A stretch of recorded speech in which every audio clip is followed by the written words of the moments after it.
ekspor diharapkan tumbuh lebih tinggi dengan nilai tambah yang diberikan.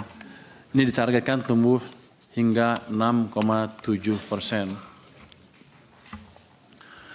Di samping pertumbuhan yang resilient, inflasi juga dapat dikendalikan dalam rentang target 1,5% hingga 3,5%, sehingga daya beli masyarakat tetap terjaga dan tetap memberikan margin keuntungan juga bagi produsen. Slide-nya ke inflasi. Slide. Inflasi dulu. Pemerintah terus berkomitmen bahwa stabilitas harga pangan menjadi prioritas yang harus dikendalikan. Berbagai kebijakan ditempuh, antara lain melalui stabilisasi pasokan harga pangan atau SPHP, pemberian bantuan pangan, hingga penguatan peran Bulog. Bulog didorong berperan menjaga stok pangan yang handal, sehingga efektif untuk menstabilisasi harga sekaligus mampu melindungi petani di harga yang wajar, sehingga kesejahteraan petani dapat meningkat. Dibandingkan berbagai negara, Indonesia dengan kebijakan yang koordinatif, baik dengan Bank Indonesia, KL terkait, dan pemerintah daerah, mencatatkan inflasi yang lebih terkendali dibandingkan banyak negara. Banyak negara masih berupaya untuk mencapai level inflasi yang ideal. Tadi ke skip satu slide. Tadi ke skip yang slide APBN sebagai katalis ke slide 6. Jadi saya balik lagi nih. Ini belum. Oh, satu lagi. Ini. Next. Naik. Oh, ini. Saya masih balik sedikit ke belakang, Pak. Tadi ada yang terlewat rupanya. Slide nomor 6. Slide nomor 6. Slide nomor 6. Oh, kok beda? 7. 6. Tuh. Filenya ya. Maaf Pak Ketua, ini rupanya kalau menteri baru tiba-tiba ada kesalahan juga di sini, di slide sini. Masuk ke Zoom. Oh, linknya di habis growth. Tadi habis growth terus ini. Kelewat tuh gue.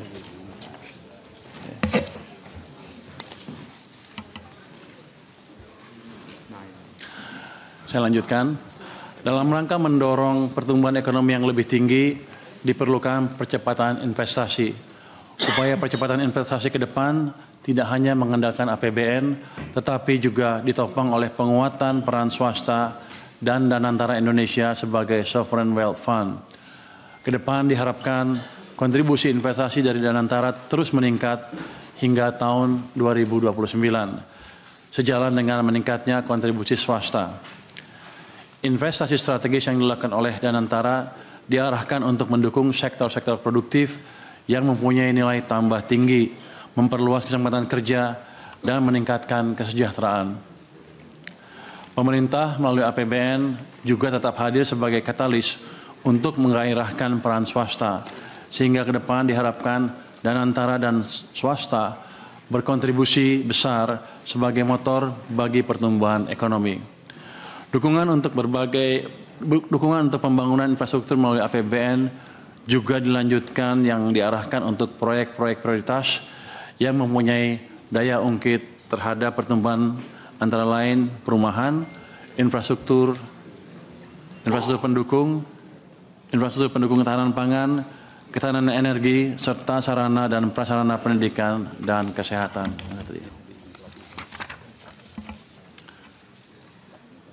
Ini sudah next. Kinerja neraca perdagangan hingga saat ini masih konsisten surplus dalam 5 tahun terakhir. Akumulasi neraca perdagangan sejak Januari hingga Agustus 2025 mencapai 29 miliar dolar, tumbuh signifikan sebesar 52,6% dibandingkan periode yang sama tahun lalu. Jadi ini menggambarkan global ekonominya nggak seburuk yang dibayangkan orang dan mesin-mesin ekspor kita siap untuk mengisi kebutuhan ekonomi global. Jadi pertumbuhannya amat signifikan 52,6%. Kinerja neraca perdagangan ditopang ekspor yang secara kumulatif dari Januari hingga Agustus 2025 mencapai 185,3 miliar dolar, tumbuh 7,8% dibandingkan tahun lalu. Sementara itu, impor tercatat 156,3 miliar dolar, tumbuh lebih rendah dari pertumbuhan ekspor di 2,3%. Ini mencerminkan ekonomi domestik yang aktif baik dari sisi konsumsi maupun produksi, termasuk aktivitas impor yang mendukung produksi barang-barang untuk tujuan ekspor. Kinerja tersebut turut ditopang tarif resiprokal untuk Indonesia sebesar 19%, ini lebih kecil dari banyak negara. Di samping tentunya upaya pemerintah untuk terus membuka kerjasama untuk pasar ekspor baru, termasuk dengan menjalin kerjasama internasional seperti penyelesaian perjanjian EU-SEPA dan bergabung dalam BRICS.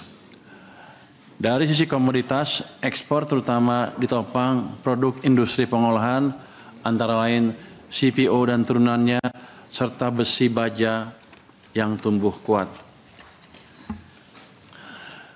Di tengah gejolak global, kinerja instrumen keuangan terus membaik dan kepercayaan investor juga terus pulih. Hal ini terefleksi pada tekanan pada rupiah yang mereda dan kinerja SBN dengan yield yang terus turun. Surplus neraca perdagangan menopang kinerja rupiah. Di samping neraca perdagangan yang konsisten surplus, konversi falas ke rupiah oleh ekspor dalam rangka pemenuhan kebijakan pemerintah mengenai devisa hasil ekspor atau DHESDA turut mendukung meredanya tekanan pada nilai tukar rupiah. Aliran masuk modal asing ke pasar SBN yang mencapai 77,02 triliun rupiah per 4 September 2025 menjadi faktor positif tambahan bagi rupiah. Perkembangan ini sekaligus menjadi cerminan kepercayaan investor terhadap fundamental ekonomi Indonesia yang masih kuat di tengah dinamika ekonomi global dengan tata kelola fiskal yang prudent. Dari sisi pricing, yield SBN tenor 10 tahun berdenominasi rupiah menguat dengan turun ke level 6,37%, sehingga spread dengan US Treasury menyempit ke 221 basis point. Ini turut menurunkan cost of fund untuk domestik. Perkembangan spread SBN rupiah sekaligus mencerminkan currency risk yang semakin pulih. Membaiknya perspektif investor terhadap currency risk juga diikuti appetite terhadap country risk yang terjaga. Dengan perkembangan ini dapat disimpulkan bahwa fundamental pasar keuangan Indonesia tetap terjaga, risiko menurun, dan daya tarik SBN sebagai instrumen investasi semakin kuat.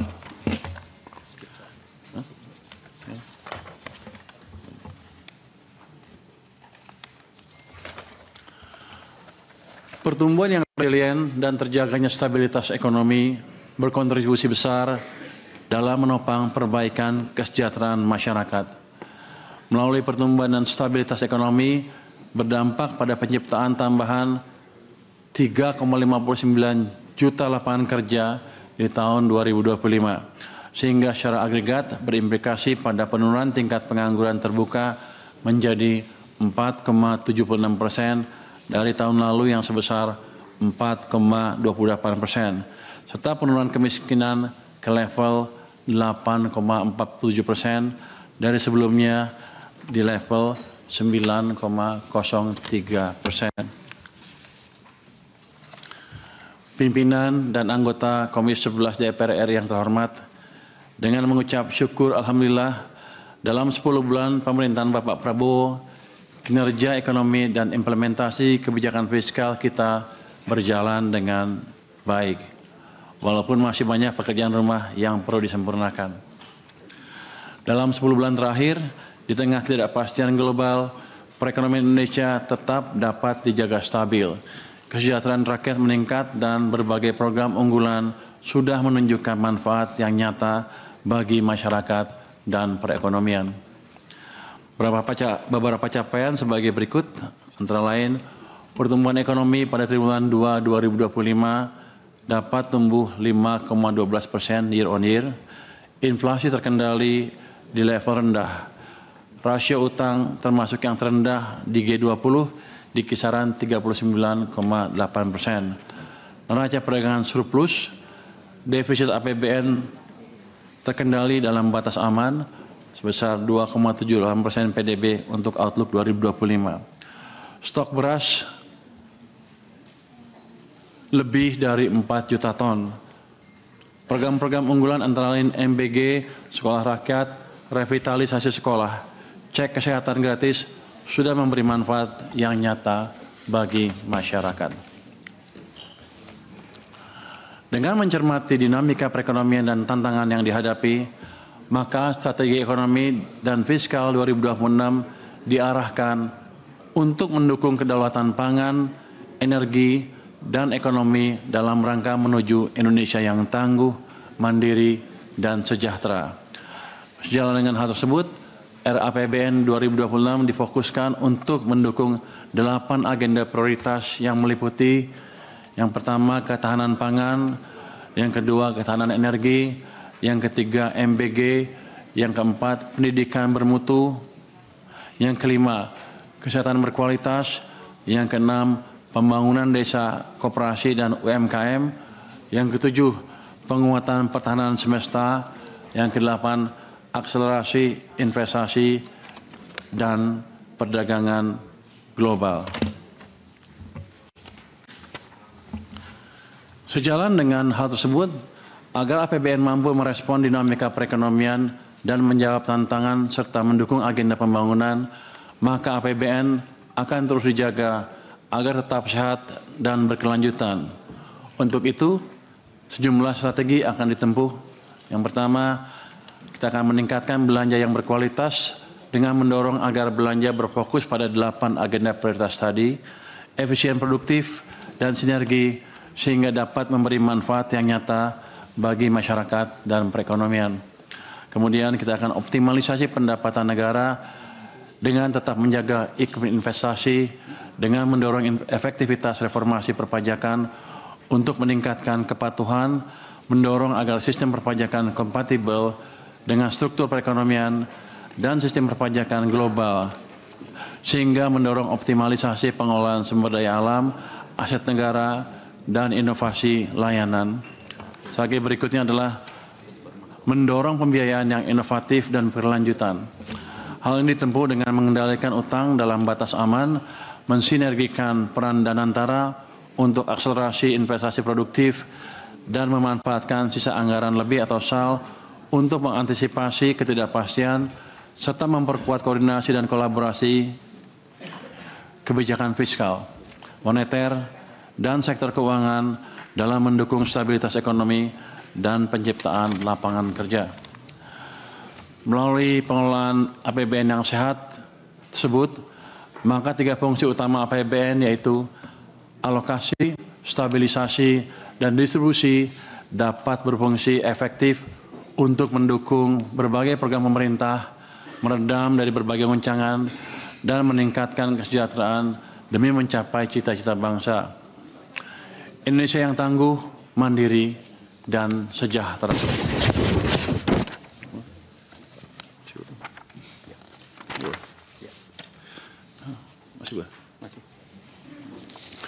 Kementerian Keuangan berperan strategis dalam pengelolaan APBN agar tetap sehat dan berkelanjutan. Sebagaimana diamanahkan melalui Undang-Undang Nomor 17 Tahun 2003 tentang Keuangan Negara, Kementerian Keuangan menjalankan tugas pokok yang mencakup 1. Perumusan kebijakan fiskal, 2. Pengelolaan utang negara, 3. Pengelolaan aset negara, 4. Pengelolaan kas negara, 5. Pengawasan dan pengendalian, serta 6. Akuntansi dan pelaporan keuangan. Selain itu, Kementerian Keuangan juga menjalankan fungsi khusus yaitu sebagai Bendahara Umum Negara, Chief Financial Officer Negara, dan Koordinator Hubungan Fiskal antara pusat dengan daerah. Seluruh pelaksanaan tugas tersebut tetap mengacu pada prinsip transparansi, akuntabilitas, value for money, dan prediktabilitas.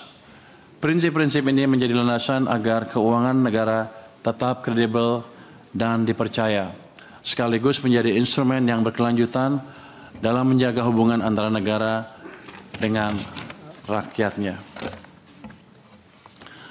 Dengan pelaksanaan tugas dan fungsi strategis tersebut secara optimal, Kementerian Keuangan optimis dapat berkontribusi dalam perekonomian nasional sehingga bisa mendorong pertumbuhan ekonomi yang berkelanjutan, kita bisa menjaga stabilitas ekonomi dan penyataan fiskal jangka menengah dan panjang. Kemudian kita juga menciptakan aktivitas program pembangunan nasional dan juga ketahanan fiskal dalam menghadapi berbagai goncangan. Target-target yang disusun dalam RAPBN tahun anggaran 2026 yaitu 1. Target pendapatan negara pada RAPBN tahun 2026 ditetapkan sebesar Rp3.147,7 triliun. Sementara itu, belanja negara ditargetkan mencapai Rp3.786,5 triliun pada RAPBN tahun 2026. Adapun target pembiayaan pada RAPBN tahun 2026 adalah sebesar Rp638,8 triliun. Semua akan dikelola secara prudent dan profesional. Apabila dilihat berdasarkan sumber daya dan pengelolaan APBN, rasio belanja Kementerian Keuangan terhadap dukungan penerimaan serta pengelolaan belanja negara semakin efisien dari tahun ke tahun. Izin Pak Ketua dan anggota Komisi 11 DPR RI. Berikutnya, izinkan saya mendelegasikan ketiga wamen untuk dapat menguraikan detail rencana kerja Kemenkyu yang akan dimulai dengan Pak Suhasil. Ya, silakan Pak Suhasil. Izin Pak Ketua. Yang kami hormati Bapak Ketua, Bapak-Bapak Wakil Ketua, Ibu Bapak anggota Komisi 11, bagian kedua dari paparan RKA BA15 ini adalah menguraikan rencana kerja dan pagu anggaran Kementerian Keuangan tahun anggaran 2026. Pak Ketua, Bapak-Bapak Wakil Ketua dan Ibu Bapak sekalian, seperti tadi telah disampaikan, Kementerian Keuangan melaksanakan program pengelolaan keuangan negara yang kami laksanakan dalam 5 program, yaitu program kebijakan fiskal, sektor keuangan dan ekonomi. Kedua, program pengelolaan penerimaan negara, program pengelolaan belanja negara, pengelolaan perbendaharaan kekayaan negara dan resiko, dan terakhir program dukungan manajemen. Kelima program ini dilaksanakan oleh keseluruhan unit eselon 1 Kementerian Keuangan yang sifatnya kolaboratif dan bukan segregatif. Kemenkyu juga melaksanakan tugas khusus melalui 7 badan layanan umum atau BLU, yaitu LPDP, BPDP Sawit, LDKPI, BPD Lingkungan Hidup, PIP, Elman, dan PKN STAN, yang nanti dalam pendalaman juga dapat dilihat secara lebih detail. Ultimate outcome Kementerian Keuangan adalah pengelolaan fiskal yang proaktif dan adaptif untuk kedaulatan pangan dan energi serta ekonomi yang produktif dan inklusif. Ini adalah untuk mendukung pencapaian rencana kerja pemerintah tahun 2026 yang bertemakan kedaulatan pangan dan energi serta ekonomi yang produktif dan inklusif. Keseluruhan pekerjaan ini kami tuangkan dalam balance scorecard yang bisa dilihat di sebelah kanan, 5 program di dalam kotak, di dalam yang dilingkari 5 tersebut dengan target-targetnya di dalam masing-masing tempat, dan di balance scorecard ini nanti didetilkan lagi ke dalam berbagai macam KPI dan target-target outcome dan seterusnya. Sebelum kami menguraikan detail dari 5 program ini, kami juga ingin menyampaikan di slide yang berikutnya, Kementerian Keuangan menjalankan keseluruhan itu dengan sumber daya yang terus kita kelola untuk menjadi lebih modern dan lebih terpercaya. Ada 77.412 pegawai dari yang kalau kita bandingkan dengan 2019 sebenarnya ini terjadi penurunan 2019 pegawai Kementerian Keuangan itu 82.468 pegawai, sekarang 77.412 pegawai. Kebijakan-kebijakan SDM kita termasuk memenuhi pegawai baru secara selektif, komposisi kita perhatikan terus, kompetensi kita terus tingkatkan, budaya pegawai, well-being dan juga manajemen serta pembangunan digital workplace untuk bisa pegawai kita menjadi lebih kompeten dan bekerja dengan secara digital. Didukung juga oleh 19 core applications yang termasuk di dalamnya ada Cortex, CESA, Bea Cukai, Sistem INSW, Span Sakti, MPN untuk perbendaraan dan juga Siman untuk sistem aset negara. Dan kuncinya adalah kita terus mendukung interoperabilitas dan integrasi dari ekosistem digital ini.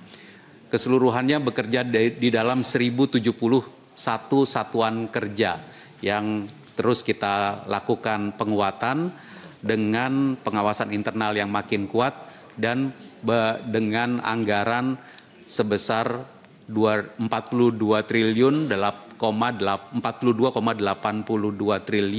Ini adalah anggaran tanpa BLU dan sekitar 1,03% dari APBN tahun anggaran 2025. Dan tentu kebijakan anggaran kita di sini adalah terus memperkuat kebijakan efisiensi anggaran sehingga anggaran digunakan dengan baik.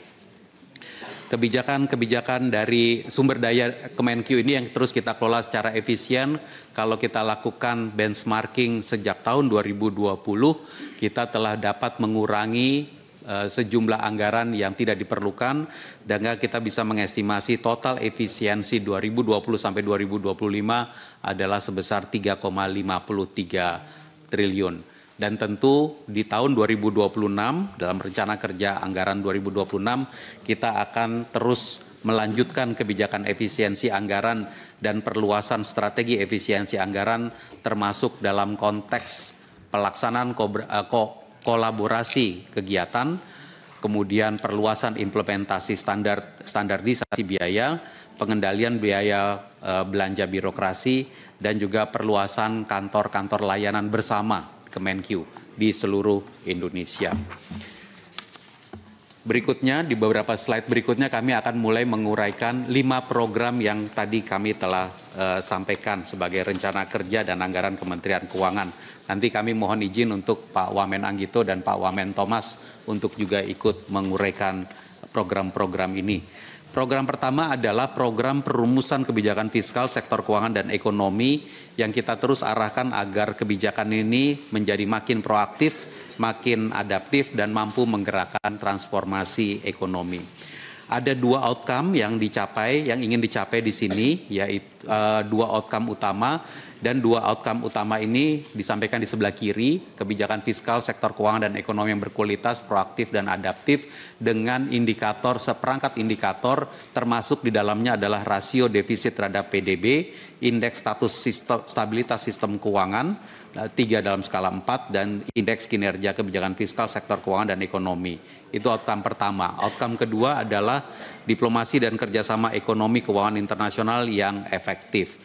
Dan anggaran yang dibutuhkan untuk ini adalah di sebelah kanan atas, pagu anggaran 90,03 miliar, tapi kalau ditambah dengan atribusi dukungan manajemen yang utamanya adalah pembayaran gaji, karena pembayaran gaji di Kementerian Keuangan itu disatukan, disentralisasi, namun kalau kita lakukan pengelompokan pembayaran gaji untuk 6 unit eselon 1 yang ada di mengampu program ini, maka total pagunya adalah 446,99 miliar. Program perumusan kebijakan fiskal dan sektor keuangan ini diampu oleh 6 unit eselon 1, DJSEF, DJSPSK, DJBC, DJPK, DJPPR, dan DJA. Ini yang kami maksud tadi sebagai program yang sifatnya kolaboratif. Beberapa fokus kegiatan kami sampaikan dan highlight 2026 antara lain adalah sinergi dan harmonisasi kebijakan fiskal pusat dan daerah, pemberian fasilitas dukungan insentif fiskal, transformasi kebijakan ekosistem investasi, penguatan kepemimpinan Indonesia dalam tata kelola ekonomi dan keuangan internasional global, optimalisasi kemitraan, dan kerjasama internasional, penguatan stabilitas, pendalaman dan inklusivitas sektor keuangan, serta ekosistem profesi keuangan yang sehat. Program kedua adalah program pengelolaan penerimaan negara, dan Pak Wamen Anggito mohon izin pimpinan dan Ibu Bapak anggota untuk diuraikan oleh Pak Wamen Anggito. Terima kasih Pak Wamen Suhasil.